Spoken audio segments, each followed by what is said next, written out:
To all of you, welcome to education networks. Education networks की इस कक्षा में सभी विद्यार्थियों का स्वागत है। हमारे लेसन नंबर 7 हिस्ट्री की फर्स्ट बुक 6 स्टैंडर्ड की इतिहास महाभारत 1, तो उसका लेसन नंबर 7 की सेकंड क्लास है ये कि वे विदेशियों के आक्रमण उनका भारतीय संस्कृति में समावेश। इससे पहले वाली कक्षा मैंने कर ली थी, आज सेकंड क्लास है।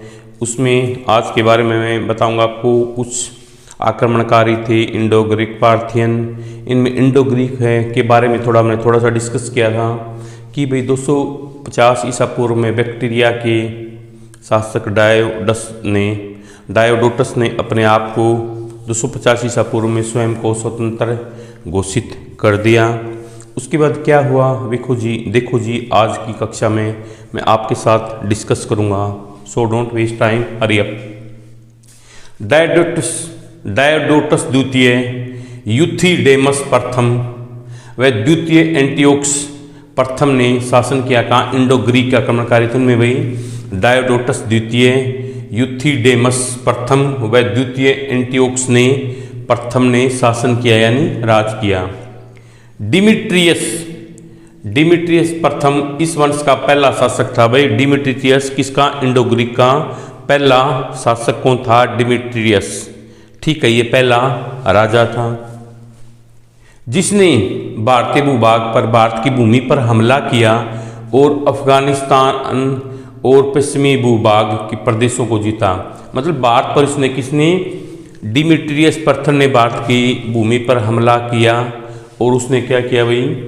अफगानिस्तान और पश्चिम के कुछ भागों पर अपना कब्जा कर लिए। डिमिट्रियस द्वितीय को हराकर, जो डिमिट्रियस प्रथम था इसने भी डिमिट्रियस द्वितीय को हराकर यूक्रेटाइडस प्रथम ने, जो ये ना डिमिट्रियस प्रथम थे, इसको डिमिट्रियस प्रथम था। उसके बाद कौन आया भाई? डिमिट्रियस द्वितीय को किसने हराया? इसके बाद डिमिट्रियस प्रथम के बाद इसका शासक कौन बना? डिमिट्रियस द्वितीय। इसको किसने हराया? यूक्रेटाइडस ने हराकर, प्रथम ने हराकर अपना शासन स्थापित किया। ठीक है, तो इस वंश का सबसे शक्तिशाली शासक कौन था? यूक्रेटाइडस प्रथम के बाद इस वंश का शक्तिशाली शासक कौन बना भाई? मिनांडर। कौन था? मिनांडर जिसने 155 ईस्वी पूर्व ईसा से 155 से 130 ईसा पूर्व के लगभग शासन किया। किसने? मिनांडर ने 155 से 130 ईस्वी पूर्व के लगभग शासन किया। और साकल यानी सियालकोट, जिसको पहले साकल कहते थे, आज किस नाम से जाना जाता है? सियालकोट। उसकी क्या थी भाई? राजधानी थी। क्या थी? राजधानी। वह मुख्य रूप से अलसनंदा के निकट अलसी का रहने वाला था। कौन? मिनांडर, जिसकी पहचान काकेश भूभाग के अलेक्जेंड्रिया नगर से की गई है। और मैं उसको कैसे पता चला कि वो सियालकोट का रहने वाला था? जो भूमि के काकेश भूभाग के अलेक्जेंड्रिया से नगर, अलेक्जेंड्रिया एक नगर था, वहाँ से उसके बारे में पता चला। इसका राज्य किसका? मिनांडर का राज्य है। पश्चिम में आर्कोसिया से पूर्व में रावी तक था, उत्तर में स्वात घाटी और दक्षिण में पंचनंदा तक था।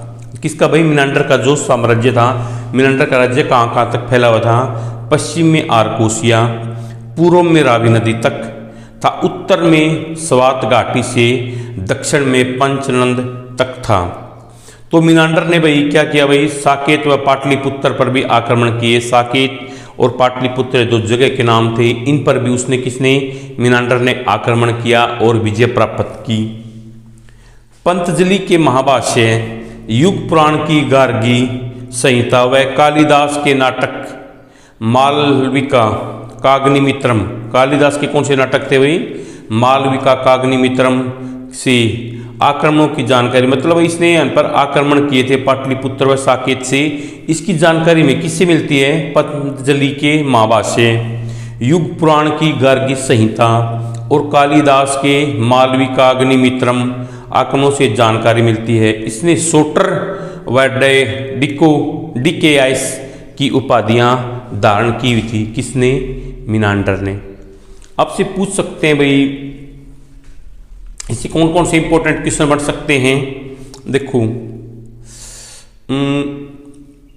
इस वंश का सबसे शक्तिशाली शासक कौन था? मिनांडर। उसने कब से कब तक शासन किया? 155 ईस्वी पूर्व से 130 ईस्वी पूर्व तक। उसकी राजधानी क्या थी? सियालकोट। वह मूल रूप से कहाँ का रहने वाला था? अलसनंदा के निकट अलसी का रहने वाला था। और उसने किस कौन से राज्यों पर आक्रमण किया? किस किस जगह पर आक्रमण किया? उसने साकेत व पाटलिपुत्र पर विजय प्राप्त की। और कौन से बन सकते हैं भाई इसमें? देखो भाई, डिमेट्रियस वंश का पहला शासक था। उसके बाद कौन बना? उसने क्या किया भाई? उसका राज्य को उसने कहाँ तक अपना हमला किया? अफगानिस्तान और पश्चिमी भूभाग के प्रदेशों को जीता।